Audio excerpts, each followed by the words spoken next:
I got friends only wanna talk business. I got expensive, cause winning's expensive. I got expensive, cause winning's expensive. I've been reading all the war, and I've been shutting down the stars. Cause when it rains and it pours. Hey, and welcome to Put That Coffee Down, the Freight Sales Podcast for Closers. My name is Kevin Hill, here with Richie Daigle, my co-host, Sonar Sales Executive over on the Sonar side. How are you doing today, Richie? Yeah, doing great. Doing great. How are you today? Doing good. I'm remote today. I'm back home in Oklahoma for a few days. Back here in my dad's office with the cowboy gear all around. So hopefully we don't have any technical issues, but we'll fight through it if we do. But first, let's thank our sponsor, Surge Transportation. Surge is the fastest growing 3PL in logistics today. Based in Chicago and Jacksonville, they offer unrestricted access to almost all accounts, limited list territory, and a chance to be a key player in a growing industry. To find out more, email jobs@surgetransportation.com. Once again, that's jobs@surgetransportation.com. We have a good show for you to do today, don't we, Richie? Absolutely. That was a fun conversation last week, too, speaking of Surge. So, yeah, looking on building on that and then jumping into more of the conversation we had 2 weeks ago. So, yeah, lots of good stuff on the way. Yeah. Omar is always great to talk to. He has great insights, especially about the spot market, about great business models for 3PL, for freight brokerage, about, finding your specialization, finding your niche, finding what you do really well and sticking to that. And that's important in sales and business and whatever you do in life is find that focus, be able to practice, and go out and execute. And I don't know if you watched any of the Masters over the weekend, but you saw a lot of great golfers have a tough time with changing conditions, and that's part of it too. You had really hard greens, and then the rain came on Saturday afternoon, and then things firmed up a little bit, and it was hard for everyone to go back out there and adjust on the fly. But this in business and in sports and in life, sometimes that's what you got to do, right? Yeah, the thing that was amazing to me was the guy that won. There was some delay, and he went back. Everyone asked him, like, "What'd you do during the delay?" And he's like, "Well, I just went back to my car and scrolled through my phone." And I know that every sports reporter was searching for some golden nugget of this is what the winners do in their off time and all that. And sometimes it's counterintuitive. Sometimes you just need a break. Sometimes you do, right? You put the past behind you. And going back to the show Ted Lasso, what's the happiest animal? It's a goldfish, right? You can only remember 10 seconds. Go forget that. And then he went out.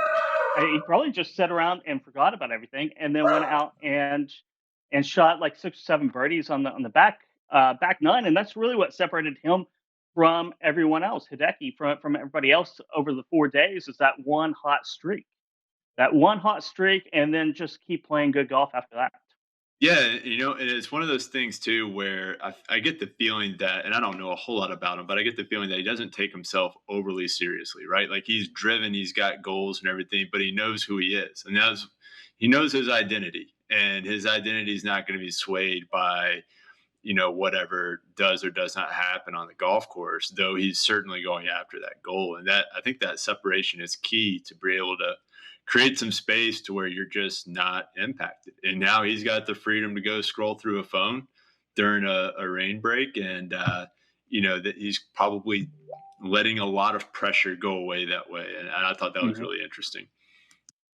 And that's a good thing in sales too, right? Whenever you're struggling, or you're in the heat of sales quota for the quarter or for the month or for the year, whatever it is, just to release some pressure, let it all out, let it go, and just start a new day, right? Or if you go out and get shelled in a pitching appearance, right? You just let it go. I think a lot of times the pressure that people feel, and this has certainly been the case for me in baseball as well as sales. Sometimes the pressure you feel, is greater than the pressure that really exists in reality, right? And so it's all self-induced. Yeah, and it's good to keep things in perspective, right? And to make sure that you have the right mindset going into these calls. Nobody wants to He's talk to a definitely stressed out salesperson. no one does, right? No one wants to do that at all. Rachel Heap says hi. She was on the show a few weeks ago. She's great. She knows how to handle the pressure. Raji Koda, happy new week, and Danny Marconi, Director of Business Development at Expedite 365. Happy Monday to everyone out there watching us live right now on LinkedIn. So let's talk about a topic. I talk about it quite a bit. I was on 3PL Live doing a podcast last week, and we started talking about it, me and Jeremy. And it's something I talk about quite often, but it's a very important thing. It's very important rule of sales of selling anything, whether it's face to face, on the phone, whether it's just marketing online. It is value creation.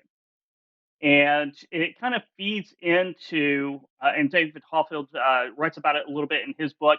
He'll be on in a few minutes to talk about predictable irrationality, and it kind of goes hand in hand, because sometimes you can lay out a great deal of value for the cost, an ROI. You can get into that, and the more logical, the more business sense it makes, the more resistance you feel from your client or your prospect, right? Because a lot of buying decisions are based on irrationality. But if you talk about the rational, logical point, it's all about value creation, right? And I always use the example of, if I'm offering you $1.01 in value, and I'm going to charge you $1, I'm going to have a very rough life. I really am. I'm going to lose a lot of deals. It's just tough. And it goes into what David Hoffeld has in his book, The Social Exchange Theory. And that's human relationships are based on a desire to maximize value and minimize costs. And that's kind of the same philosophy as in the economic definition of switching costs, right? So according to Investopedia, switching costs are the costs that a consumer incurs as a result of changing brands, suppliers, or products. Although most prevalent switching costs are monetary in nature, there are also psychological, effort-based, and time-based switching costs. So if you're only going to get a penny in value over your costs, or 1% return, what's the point of switching, right? You're going to have to fight through that your entire time, right, Richie? Yeah, you have to take your prospects' perspective into account, right? You have to put yourself in their shoes, and they're not only paying you for your product or service. Most likely, they're also having to account for those switching costs and any other costs that may be related to moving to your product or solution. So that's wrapping up the entire cost. And so now you have to prove value and say, this is why it's worth your time. This is why it's worth your money, your resources. This is why it's worth your employees' time, or whatever it may be. And it's going to vary on what you're selling. But you have to take all of that into account to be able to create a true ROI and drive true value and so forth. Yeah, and this in a lot of industries, it's easy to do. Like marketing, advertising. There's publishing, right? There's sweeteners that you can add to a deal. That's a lot of value for your customer that doesn't cost you hardly anything, and sometimes nothing. And sometimes you get a value out of offering that, right? Whether it's a plug here, or a plug there, or some inventory somewhere, or a co-branding opportunity, right? It actually benefits your company as well as your prospect, and it costs you really nothing. So it's something that you can pitch out there. When you're talking about freight sales, about freight brokerage sales, sometimes it's tough, because it seems like everything you're going to offer has a cost except for service, right? So that's where the really good lines of questioning, the research comes in, to find out what your prospect or your current client really values. That could be a one-stop type of deal. That could be really focused niche products, something that really offers value that naturally you can include in there. Because if that value is now $5 for every dollar, right, your life becomes easier. When it's $10, the sell just becomes easier and easier. If you can offer $100 of value for every dollar that you charge, and that could be monetary, that could be, as we said, switching costs, not always monetary. Sometimes it's psychological, sometimes it's emotional, sometimes it's fear, which is psychological and emotional. But that's fear of failure, that minimizing costs and losses. If sometimes that's what you have to do, and that adds value, right? So if you can offer $100 of value for every dollar that you charge, you're going to have a lot of sales, right? Yeah, and everybody talks about value creation. I feel like it's more like value discovery, right? Like, I mean, if Mhm. you're walking into that conversation and you're like, I need to go create value. I mean, you should be going in saying, I want to qualify this prospect, ask questions, and uncover the value that exists, right? Like they have a pain point, and you want to ask questions to get down to the bottom of whatever that pain point is, and then show how your product or solution can address that. And now you're at a joint uncovering the value, as opposed to, let me preach to you this value that I'm going to create. Like, Yeah. Yeah, no, and that's a perfect term. I hadn't even thought about that, but now you've just coined a term on here too, Richie. Is value discovery, because a lot of what we're talking about is just discovering what's value to the prospect or client, yeah, right? And it's that could be that they can switch their phone off at 5 o'clock and go to their kid's baseball game or football game without always being, maybe sit down to dinner with that phone going off, right? If you can solve that problem for them, that's non-monetary, and that's only something that you're going to find through discovery. But that is an immense amount of value to a lot of people, to most everybody, really, right? If you can solve those problems, right? The stress during the day of not knowing what's going to happen. If you can take away that stress and make their work life easier, and maybe their personal life, I mean, that's immense. That's where you get into the hundreds to thousands of dollars for every dollar that you charge. But you can only find that through discovery. It's not through preaching, this is the value I can give you. It's about discovering where to add value. preaching value is based on my assumptions of what I think is valuable to you. And I might get lucky and be right, or I could be wrong. But you Hmm. can ask questions, and you can either validate or invalidate those assumptions that you have. And then you can set an environment to where that value is discovered by both parties. Hey, here, oh, I didn't know that about your situation. That's really interesting that you said that. Our product can do X and help you out in that way. Hmm. And so now it becomes more of a collaboration, and less so of like, let me come preaching at you about all this value I got. I know, right? That's preaching is not selling, right? Telling is not selling. Right. The old phrase there. Laurel Cornick, value discovery, love it. She's a dispatch auditor and office manager at Trend Offset Printing. And Eric Thornton here. Hope everyone had a great weekend and productive start to your week. I sure have, Eric. I hope you have too. So there's LinkedIn, and you're mentioning that, Richie, and it brings us to our next segment, right? And that is something that David Hoffeld will be on here in a few minutes, the science of selling, and then Lee Salt's sales differentiation. We had him on the show maybe 3 or 4 weeks ago, and had him at our 3PL summit that we had back in March. And it is always about, never make a feature, a benefit, a differentiation statement, and then leave it up to the other party to decide what the conclusion is. You always have to explicitly state what that feature is, right? And that's one of the difficulties and the problems right now with feature benefit.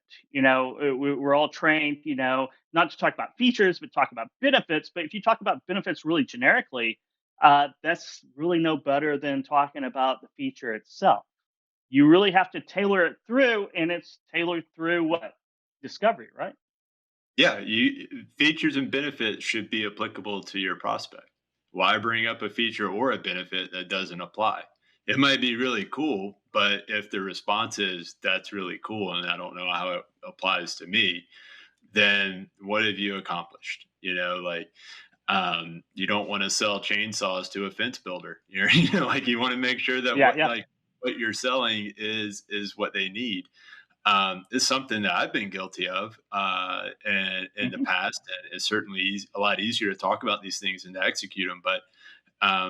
But yeah, you're spot on. You need to understand your client and your prospect and the situation that they're in, and be able to provide features and solutions ultimately that address their issues. Yeah, how many times have you seen? I've done it. You've done it. We've all done it. You say, "Oh, this is a great feature, and this is the benefit you're going to get," and they're like, "Oh, yeah, I, it's not important." And then you try to force them to see what that benefit is and how that will help them, and you drop everything else, and you just focus on that. And you go round and round. I mean, if they don't care, go on to what they do care about. Find out what they care about. Don't try to force benefits that they're not open to hearing right now, or they could care less about. Quit forcing them to see things the way you see them. And I remember a couple weeks ago when David was on here, we were talking about this. You know, training and doing sales from the salesperson's perspective instead of just doing it from the buyer's perspective. Yeah, it's easy to do, especially when you're in a fast-paced environment where you have lots of sales calls in a day, and you get into a rhythm. It can be really easy to just go back to, this is what I know, this is what I need to say, and your comfort zone, if you will. It can be a bit vulnerable and a bit uncomfortable to take the perspective of, I want to hear about you first, and I want to understand what you're doing first, and start using that as a jump off point. But I think it's vital too, and I think the more and more you practice that, the more natural it can become, and the more comfortable you can become in that role or in that line of questioning. Yeah, it's always about practice, right? Mhm. Everything in life is always about practice, and that's what it is.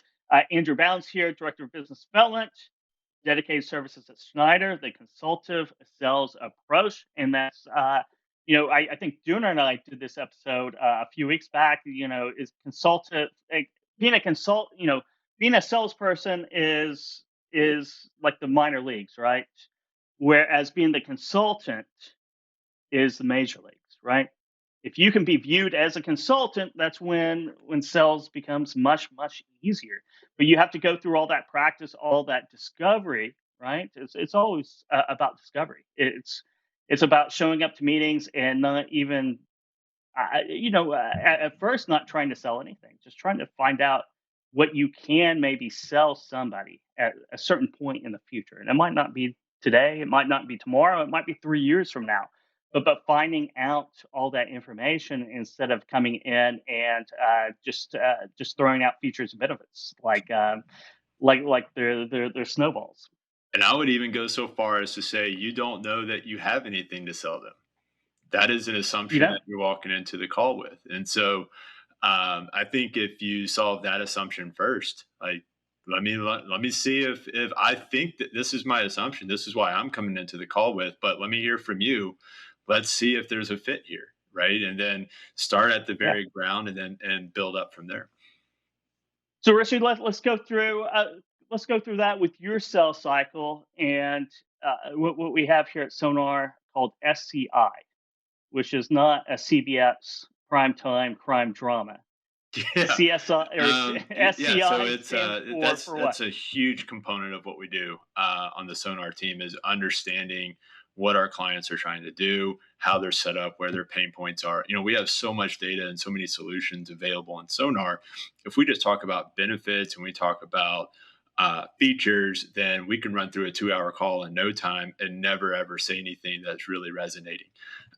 So it's, qualification and really understanding what our clients are trying to achieve and how they're trying to grow, how they're set up, what pain they're feeling is vital to making sure that what we present in regards to data and solutions is applicable and is going to drive that value. And, especially taking into account that they're not only paying for Sonar, but they're probably having to have those other costs that are associated with, spending time and maybe, dev time if they're doing API integrations, or training time for their, those people that are going to have UI logins and so forth. There's additional costs that are built in and above, what they're paying. So it's vital that we make sure that, what the value that we are showing is well above that, because the only way we're growing as a company is if our users are getting a tremendous amount of value out of the platform, and then we can all grow together. So yeah, qualification and getting to know our clients, and what they're feeling, and how they want to grow and what their problems are and so forth is super important. That's what it's all about. And It is. and there's times, Kevin, where early on in the questioning, they may have some sort of niche where we don't have a solution for them. And we're straightforward and we say, yeah, hey, can't help you out. And at least we can be honest and be mindful of everyone's time and leave off on good terms so that when that situation does change, they know that they can trust us, right? So we want to remove as many assumptions as we can so that the people that we're working with understand fully the value that we can provide. That's very understandable. Tell me a little bit about SCI, because I've been, my first year or so at FreightWaves, I was in Sonar every single day for hours. Mhm. And now I'm more on the media side. So my time spent over here. So I'm not as involved and down in the weeds and in Sonar as much as I have been. So, give me a little brief synopsis of really what SCI is. Yeah, so SCI is pretty straightforward. We have a separate data collection, which is about $80 billion in settled contract rates. This is a large and rich collection of settled contract rates. So these aren't rates that are being reported to us. We're not having to wait for people to send in these rates. We're actually pulling it at the level of at the transaction level from that software that's settling those transactions. Mm-hmm. So what that allows our clients to do is look at the average market rate on a lane. And this is information that's updating every 24 hours. So if I want to look back, what's the average rate in the last 6 months or 8 months, whatever it may be, that's coming all the way up to today, right? All the way up to this morning. So our clients can look at the average contract rate for van or refrigerated, but then they can go a step further and see, okay, based on the type of freight that I'm moving, what's the average rate for my peer group? So let's break up all of the freight on this lane into thirds in regards to the cost, right? Like what NAICS codes compose the bottom third, the middle third, and the top third. And then let's identify what is that average rate. So now not only are you seeing what's the average rate on a lane, but what's the peer average rate. And that's important because if you're moving dry van freight, maybe it's vastly different than automotive parts, and that could be a heavy automotive lane. And so you want to be able to benchmark not only against the overall lane, but the type of freight that you're moving. And then above that, we also give visibility into the conditions of that lane to a carrier. Right? What's a lane score? How attractive is this lane to a carrier from a reload perspective or a load balance perspective? And that can be helpful for understanding those lanes that are high risk lanes where it's not attractive in a load balance situation. And there's probably high likelihood that there could be some turnover if conditions tighten in that origin market. And yeah, so that can help you understand where you need more depth in your routing guide if you're a shipper, or at least what that attractiveness is. And you can do a number of things with that. So the ability to upload and download different templates and different, collections of lanes and be able to understand all this information about each lane specifically. The sky is the limit with what you can do with that information. But what's important is for us to understand what our clients are looking to achieve. Are they service minded? Are they price minded? Are they wanting to put out big bids, annual bids, mini bids, 3 months, 6 month, and then making sure that we can position those offerings in a way where it's providing them that value. Yeah, it goes back to there's just not one market, right? We were talking about Omar last week and talking about different aspects of the spot market, right? And different, so if you take Dallas to Chicago, right? Like Dallas to Chicago, it depends a little bit on the industry commodity that's on there, the the locations, the timing of the shipments of what that rate's really going to be, and that's what it looks like. Everything is breaking down into that right there, right, Richie? Yeah, definitely. And being able to drill down to a 3-digit zip code to 3-digit zip code granularity, right? So we're able to get down to, understanding that there's a lot of 3-digit zip codes in some of these major metropolis areas, and, they could be somewhat different, so getting granular with that information is certainly helpful.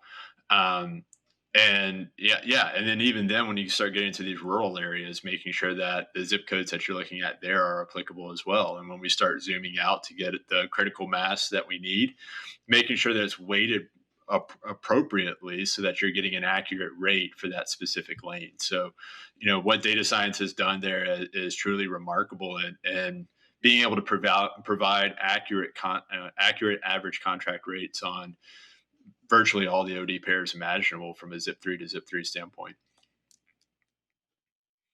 Exactly right. Exactly right. Very good. So we have David Hoffeld who's going to join us right now. We're going to talk.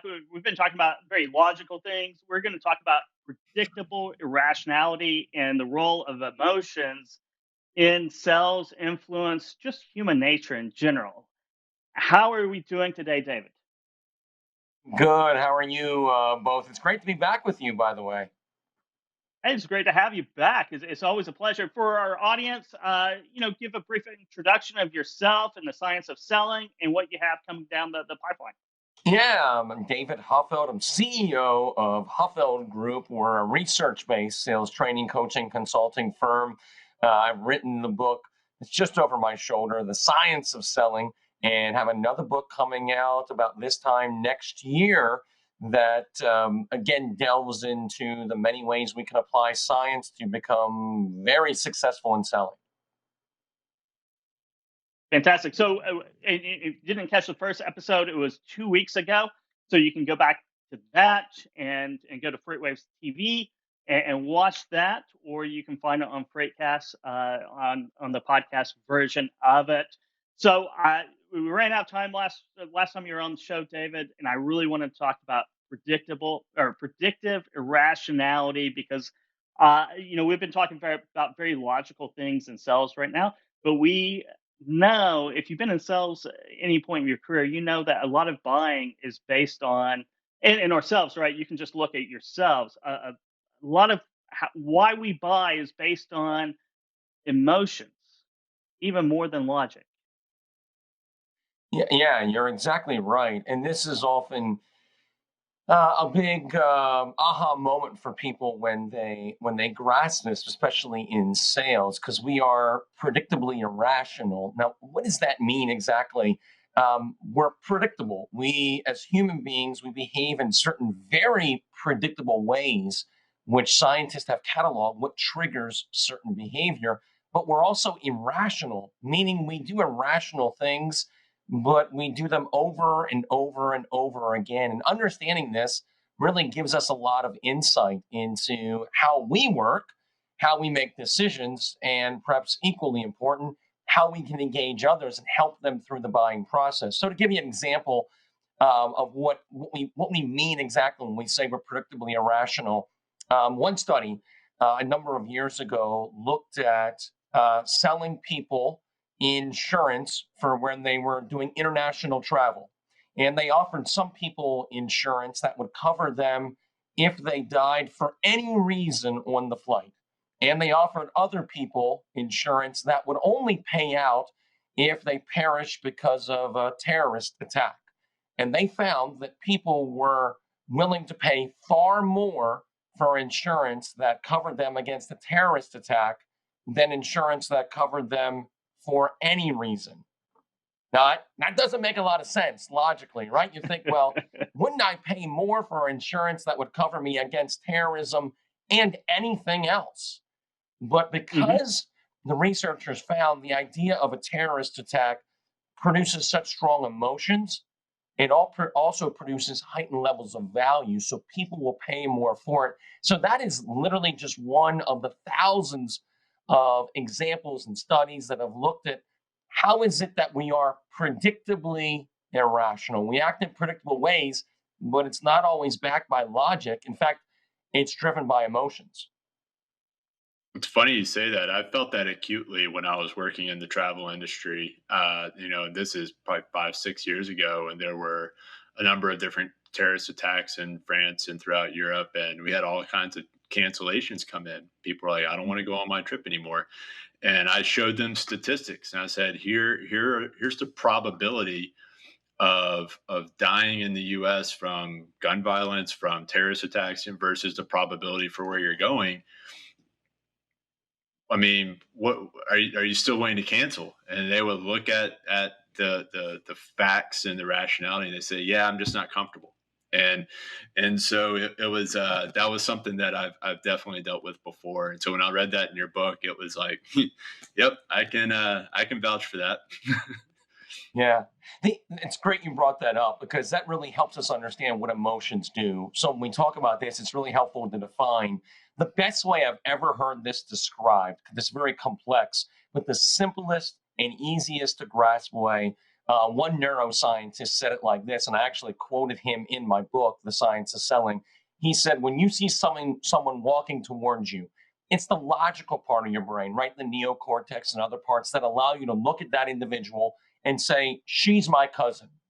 But it's the emotions, it's the emotional part of your brain that allows you to then say, and I can't stand her, right? And that's what emotions do. They help us prioritize. They help us say, why is one thing better than another? That's an emotional assessment. So we know this because there has been so many studies done over the last few decades of people that have had brain injury where they can't access their emotions. And throughout human history, if you read philosophers from the last few centuries, they've always fantasized about what if we could create a purely logical human being, someone that wasn't pulled astray by emotions. We have that. People that have had brain injuries where they can't access parts of the brain that are linked with emotions or very little access to them. What happens? And the opposite of what we thought would happen is what happens. They can't make decisions. They struggle. So there's so many instances of people who have had a brain injury where they can't access their emotions and they struggle to make basic decisions. They struggle to determine right from wrong, high value activities from low value activities. When they do things like gambling, they're horrible at gambling because the things that allow us to say, okay, I'm going to fold, or that's not a good situation for me, I don't want to do that. They can't access their emotions, so they struggle to create those assessments. So emotions are a vital part of our decision-making process. It's how we say whether something is of high value when I want to move forward or not enough value for me to part with my money. That is an emotional assessment. So it's not that emotions are bad. Emotions are ingrained in the decision-making process. And the more we can understand that and address those when we're selling, the more effective we'll be. And more importantly, the more we can help those we're selling to make buying decisions they'll feel great about. So emotions are a major part of every buying decision. It's just whether or not we're addressing them or we're presenting only a logical presentation that's not engaging someone's emotions and therefore not helping them make a buying decision. I think we've all been in that situation. I think we all know people, and we've been this way ourselves, probably on certain instances where it's paralysis by analysis, and we Yes. see that very smart. Sometimes the most intelligent people in the room can't make a decision because they're tied up in what will happen, and it kind of goes to the example that you have in the book of the gentleman who is trying to schedule an appointment and just couldn't schedule a follow up because he was going through all these different variables instead of, I think a lot of risk taking and which is business, right? Whenever you execute in business or in life in general, you're taking a risk. You have to calculate those risks, and you have to go with your feelings a little bit. Paralysis. I can't even say it. Paralysis by analysis. We see very smart people who just get wrapped up in that, and they can just never ever make a decision. Yeah, it's very true. And oftentimes, from a selling point of view, it's how the decision is presented to them, right? So we're not engaging them in ways that help them perceive high levels of value. But all of us can get caught up in, just looking at the logic of something, to your point, and Mhm. and we struggle with making a decision. And the problem with that is we all have a default as human beings. Mhm. Anytime we don't feel confident, meaning we don't create a strong emotional assessment to move forward, we always do one thing, and that is nothing. We call it the status quo bias in Yep. behavioral science. If you've been in sales, you know this, right? All of you I know I have lost more business to nothing than to someone. So our biggest competitor Yeah. is the status quo. And so if people don't feel confident, or if we don't feel confident when making a decision, what do we default to? Well, we stick with what we have because we perceive less risk with doing that. And that's not always accurate. Sometimes staying with the status quo is extremely risky, and change is in our best interest. But if we don't feel confident in what that change should be or how it should be deployed, we default to the status quo bias, which can be really dangerous for businesses, for us in our personal lives, when we stick with things that aren't working just because we're not exactly sure or don't have the perfect way forward. It can be a problematic. So identifying this, I would say it's hard to fight against the unknown, and this science makes things clear. So when you understand kind of what's going on, whether you're in a sales situation or just personally, when you go, okay, it's now you can take steps to be more effective in your own personal decision making and when you're engaging others, trying to help them through a buying process. Yeah, you're exactly right. It's all about confidence, right? And that's one of the biggest emotions that come in with the sales. So, and you go into the book a little bit too about, I forget the gentleman's name, and no one knows his name and attributes the quote to him because everyone uses it anyway. Is selling the sizzle, not the steak, right? And that's a lot of that is about confidence, right? Yeah, Elmer Wheeler, you're talking about. This is a famous sales trainer, marketing guru from the middle of the 20th century that hasn't got the recognition, but yeah, he has that quote. Hmm. You sell the sizzle, not the steak. It's one of his called Wheelerisms, but it's yeah, and it's the idea that a lot of times it's that it's selling the value of something, and he was trying to convey you're not selling a steak, you're selling the sizzle of it. You're not selling a product, you're selling what that product can do or that service can do, those outcomes, to really present the value of what's being offered. And that's an important part because the assertion of value, or the perception of value rather, is an emotional assessment, right? To say, okay, that is good. Hmm. That's emotions. And so the way we do that is really important to really make sure we're actively trying to engage people's emotions, and not, to the point made earlier, just giving a logical, here's what our product does, here's our company, we've been in business for this long, we have the best people, blah, blah, blah. No one cares, Hmm. right? They just go, okay. Yeah. But how do I make it so that they perceive high levels of value? And that is a major part of selling, and a lot that science reveals kind of how to do that as well. Yeah, that's great stuff, and certainly something that I've been guilty of, and throughout sales is, and listening to you talk about philosophy and the inability to make decisions. It makes me think back to the TV show The Good Place, and they have a moral philosopher character, Chidi, and Chidi can't make decisions about anything because he's trying to weigh the rational moral obligations that he has as a moral philosopher to do anything. So he's just frozen constantly and loses all of his friends because of that and so forth. That's a really good kind of comic representation of that. But thinking back into what I've learned up until this point in regards to sales is the value of creating a story that can move people emotionally. And it's almost like order of operations, right? You still have to have the logic. You can't abandon logic altogether because then it's too easy to fall into manipulation and all these other sorts of nefarious practices. You want to start, at least as far as I understand it. And I think I was first kind of saw this concept visualized with Simon Sinek's golden circle, where you're starting with a why, or like, why are you doing this? Why are you having this conversation? Why am I in business? And trying to engage somebody emotionally first. And then after that emotional engagement has been set and been made, and you've gotten that response, then the prospect starts looking to confirm what they're feeling emotionally with the logic. So the logic is the confirmation of the feelings that I have. I thought you might have, be able to expand on that a little bit more, but at least that's my understanding, is that the order of things is very, very important.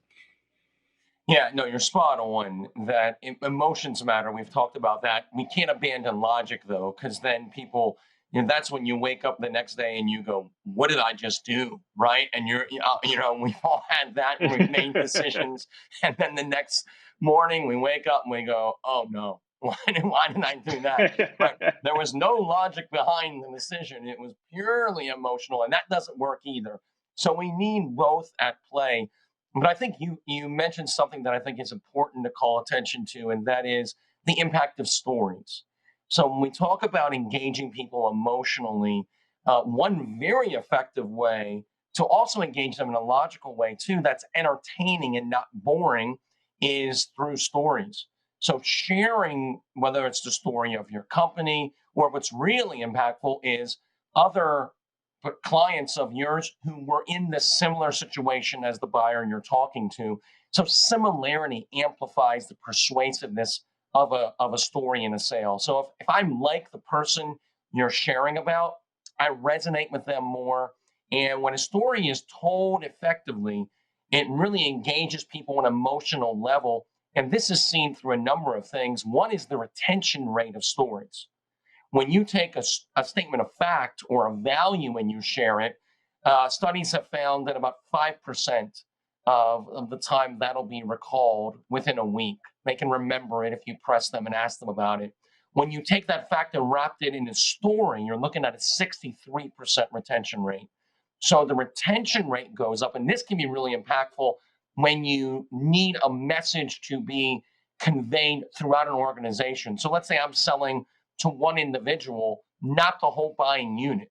And so I need this individual to go and kind of share with the board or share with his or her boss kind of what we've talked about.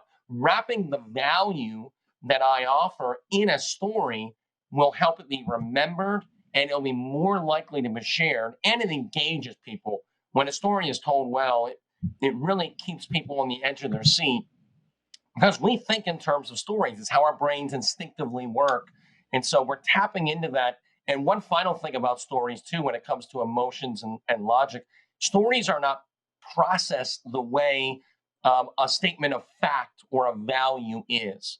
For example, a good way to think about this is a movie, right? All of us have been emotionally moved when watching a movie, yet we know logically none of this is real. I mean, these are actors wearing someone else's clothes, saying someone else's words on a movie set, right? None of this is real, but we're still moved by it, right? Because we process it differently.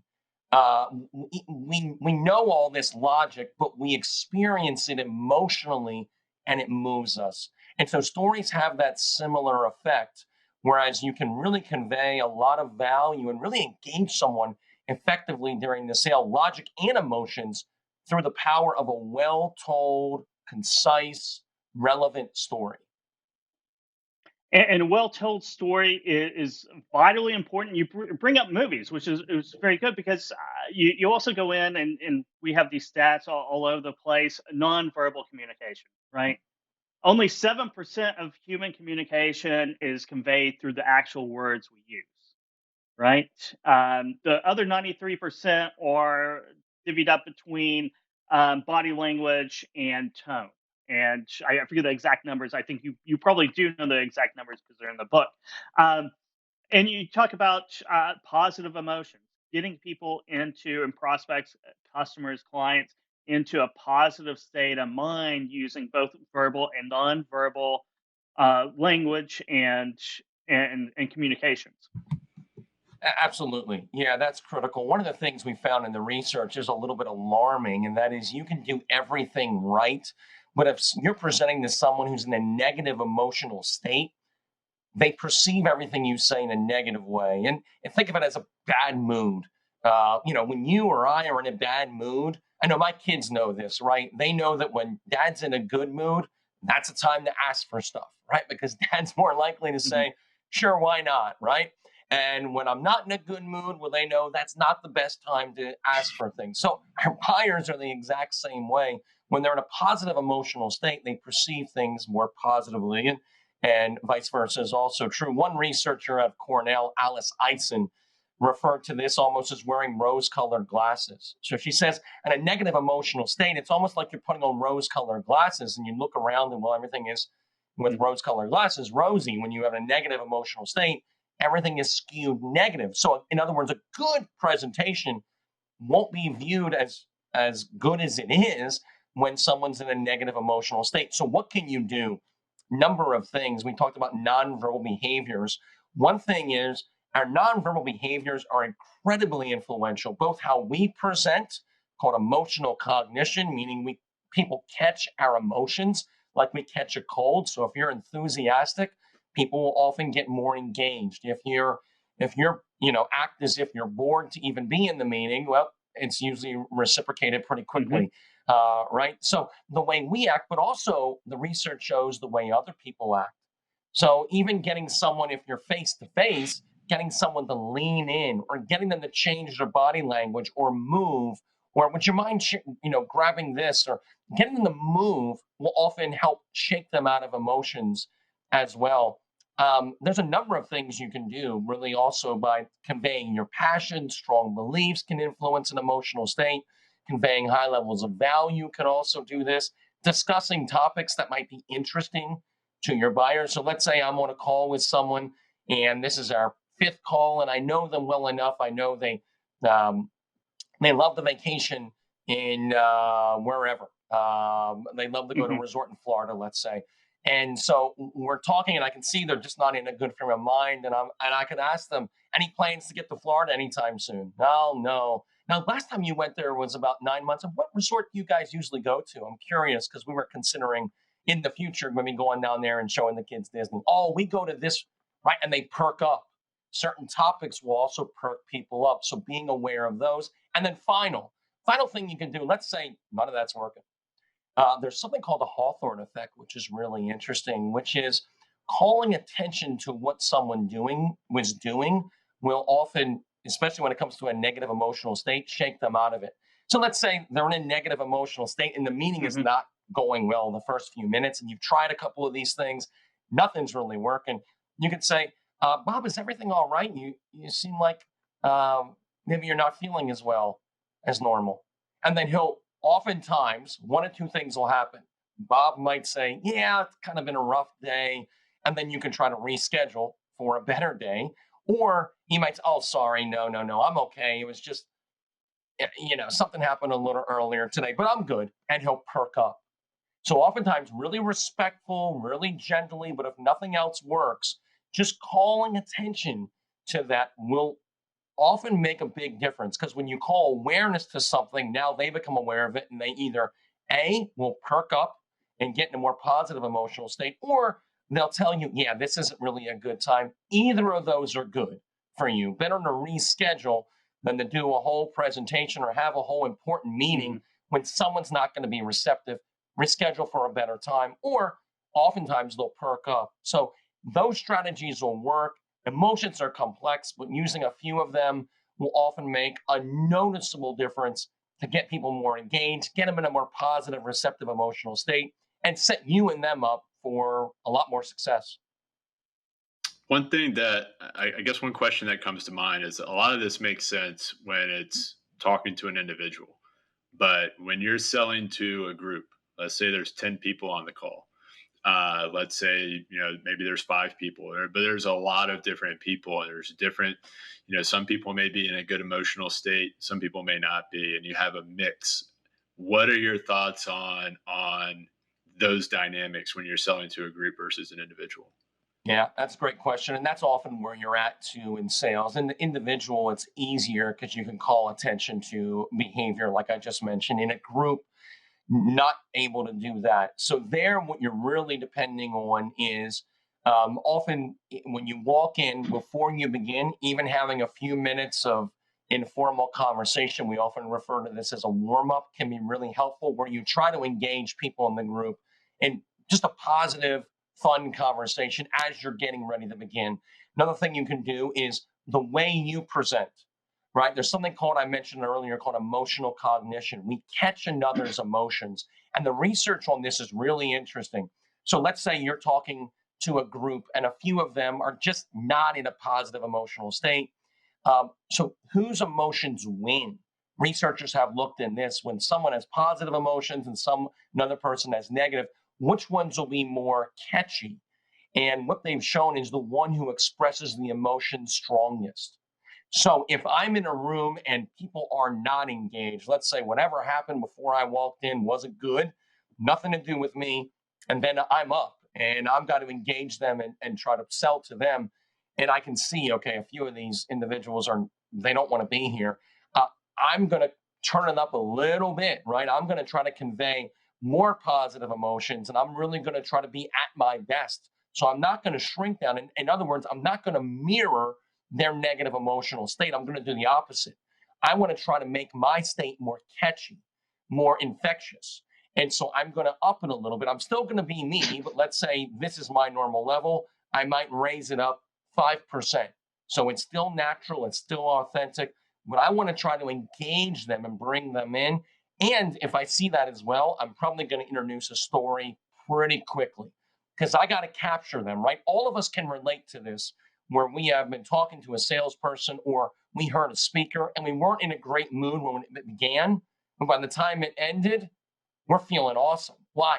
That individual, we got infected with their positive emotions. The way they communicated drew us in, and their state was stronger than ours, and it infected us and made us feel better, more optimistic, more receptive. So we can do that too. So in that situation, you want to be really proactive, recognize what's going on, and then immediately, draw in a story, perk it up, try to make sure that you're drawing them into the positive emotions. And if you can do that, that's going to set you up for success. And more often than not, you'll be able to, not always, because sometimes emotional states can be caused by a lot of sometimes tragic things and we can't deal with. But if it's just they're having a rough day, oftentimes your positive emotions will infect them and at least make them more receptive than they were as you continue on in your presentation. You're exactly right with that. And back in the day, when I first got out of college, I was an anthropologist, right? And that is a universal human trait.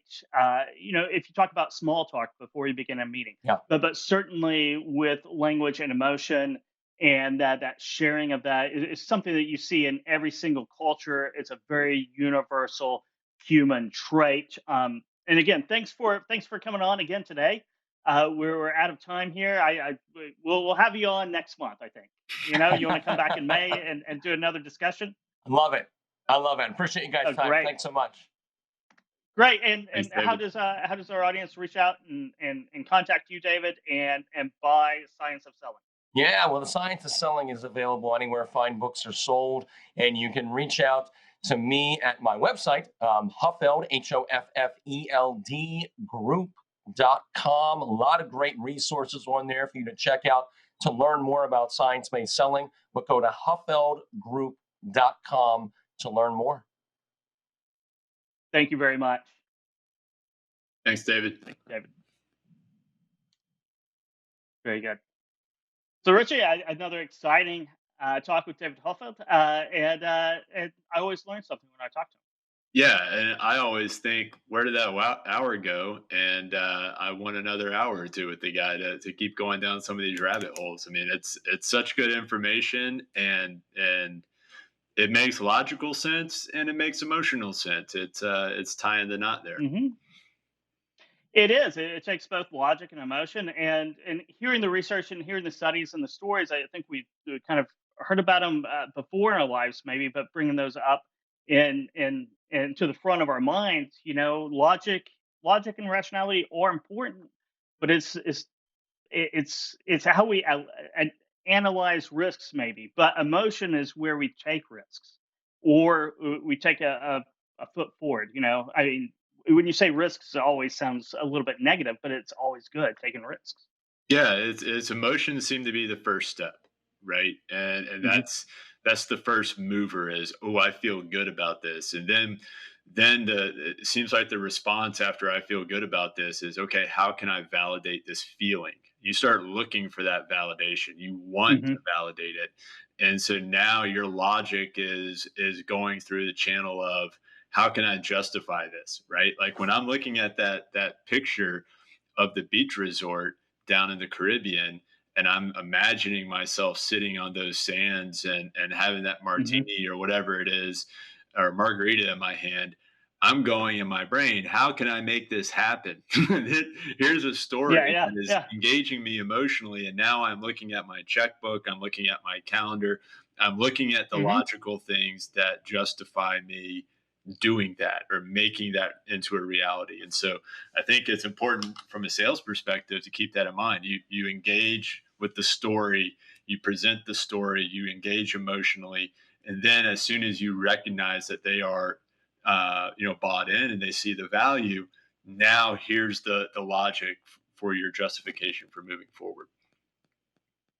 You're exactly right. Yeah, go into emotion, make them want to have that to change the status quo, right? Because Mhm. uh, David's perfectly right about that. We've lost every salesperson's lost. Though their biggest competitor is the status quo. Not getting someone to accept change of a situation that they don't like. They'll readily admit they don't like the situation they're in, but a lot of times you're not offering them the right solution to get out of it. So start with the emotional getting out of that, selling the sizzle, and then giving them a path of how to get out of it and what it really means at the end of the day, right? Get them down to the resort in the Caribbean, make them want to get down there and then show them how to get down there. And that's the formula for a great sell. So let's give away a copy of the book. It's The Science for Selling. Can you give me a number between 1 and 117? Oh, let's go with 84. I don't know why that came to mind, but it's first That's two digits. fine. Yeah. So this Erica Reitz or Reitz. Erica Reitz, Reiss, will send you out a copy of this book. I'll DM you and get the details, and I'll send you out a copy. It's a great book. I've finished reading it over the weekend, and highly recommend it. So there's some really great books out there, and no matter what book you read, if you're a salesperson, read a sales book. Read one a month, one every 2 months. It really does help in the sales game to go out and put in the time and effort to learn the craft. And listen to put that coffee down, read some books, get really good at what you're going to do. Um, Virtual conferences. We're going to talk about virtual conferences as well. Our next one coming up, it's a one-day conference. It's the Net Zero Carbon Summit. Everyone's looking to really enact plans to decarbonize, to get to that net zero in the next decade or two. And we're going to talk all about that as it relates to transportation and logistics. We have AB InBev talking. We have Cummins. We have Norfolk Southern. We have Incubex. We have Bring. We have Flexport, Opus. So a wide range of people who touch upon that net zero carbon process. Also, C.H. Robinson is going to come in. They have a carbon IQ, emissions IQ tool that they just announced last week. They're going to talk about that at the conference too. So you can go to live.freightwaves.com, register. It's always free, like any of our other live events. And so that comes up Earth Day next Friday, April 22nd. So plenty of time to go in and register. And then coming up right after that is Drone Waves on April 30th. That's one day as well. Free. You can find that at live.freightwaves.com. But it is the future of drones and drone delivery. Also, what planning needs to be done by different municipalities to really make that transition as smooth as possible. So we have a great lineup of events coming up, Richie, and I know you'll be there for each of those. Yeah. Certainly. And that wraps it up. Oh, yeah. And that kind of wraps it up for this episode of Put That Coffee Down. I got friends only wanna talk business. I got expensive, cause winning's expensive. I got expensive, cause winning's expensive.